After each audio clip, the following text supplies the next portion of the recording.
వీళ్ళిద్దరు కలిసి నాదేమో తక్కువ వేసిండు, వాళ్ళదేమో 75 మీటర్లు వేసిండు డబ్బులు వేసి. మొన్న వచ్చానండి నేను 5వ తారీఖు నాడు వచ్చే నా కాగితాలు పాత కాగితాలన్నీ తీసుకుని ఎక్కించుకున్నాడు. ఇది రావు 3 సెంట్లు మీ ఆయన గారికి ఎక్కింది ఎప్పుడు అన్నాడు. నా కాడ కాగితాలు ఉండి 50 మీటర్లు పోయిన కాగితం ఉంది నా దగ్గర. 50 మీటర్లు పోయిన కాగితం నాకు 6 లక్షలు వేసిన కాగితం ఉంది. నా కాగితాలన్నీ 70. ఏం చెప్తున్నారు అధికారులు? ఏం చెప్తున్నారు? మీరు వెళ్ళారు కదా అధికారుల దగ్గరికి. నీకు అసలు లేదు, నీకు అసలు రావు. వాళ్ళిద్దరు కలిసి రవీంద్రను ఈ అబ్బాయి కలిసి నన్ను నెట్టారు. మాది ఇదిగో ఈ చెయ్యి ఎరిగింది, ఈ చెయ్యి కొట్టారు నా కొలతకు వచ్చి.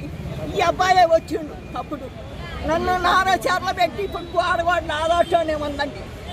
అబ్బాయి నా దాంట్లో కాటా తిరగట్లేదని ఆ తలం కూడా నా దాంట్లోనే ఉంది. నా తలంలో పెట్టిండు. ఎక్కడ మీ స్థలం ఎక్కడ ఉంది? ఎక్కడ ఇవే పక్కన అనాసాగరంలో వీళ్ళిద్దరు కలిసి గ్యామినింగ్ చేసి నన్ను కొడుతున్నారు. నా దాంట్లో తలం కూడా కాటా పెట్టిండు. కారం కొట్టారంట మీరు అధికారుల మీద? కారం పోసారట. 5వ తారీఖు నాడు కారం కొట్టిన మాట నిజమే. నేను అబద్ధం ఆడను, నాది తేల్చం లేదని మొన్న నా కాగితాలన్నీ తీసుకొని 5వ తారీఖు నాడు వచ్చే మొత్తం ఎక్కించుకున్నాడు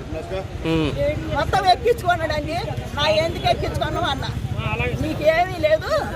మీ ఆయన గారికి 3 సెంట్లు పోయింది, నీకేమో 30 సెంట్లు పోయింది. నీకు 6 లక్షలున్నర పడ్డాయి. మీ ఆయన గారు ఉండగా 3 సెంట్లకు పడ్డాయి అంటారు. మా ఆయన గారికి 3 సెంట్లకు వాళ్ళ కాగితం ఉంది, 3 సెంట్లకు వాళ్ళ.